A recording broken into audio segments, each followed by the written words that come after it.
Elle est là depuis 1997, on ne l'a même pas vue se monter, enfin, on n'a pas fait attention. On a eu d'abord des soucis de sommeil. Ensuite, mon fils, quand il a eu entre 13 et 15 ans, il a commencé à avoir des migraines terribles la nuit. Il ne dormait pas de la nuit, il faisait que de vomir toute la nuit. Si bien qu'au bout de quelques années, on a décidé de le mettre à l'internat.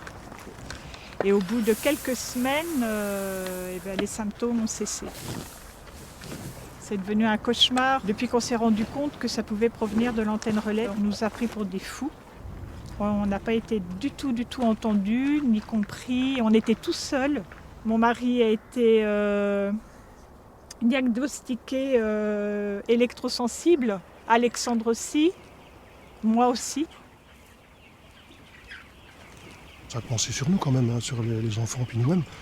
Et puis après, l'élevage. Donc c'est un peu rageant de voir ça. Donc forcément, le professeur Bellepomme qu'on a été voir à Paris, la première chose qu'il nous a dit, lui, c'était barrez-vous de chez vous. Moi, je suis né quand même dans le coin. Et puis j'ai tout construit ici, moi j'ai tout fait là.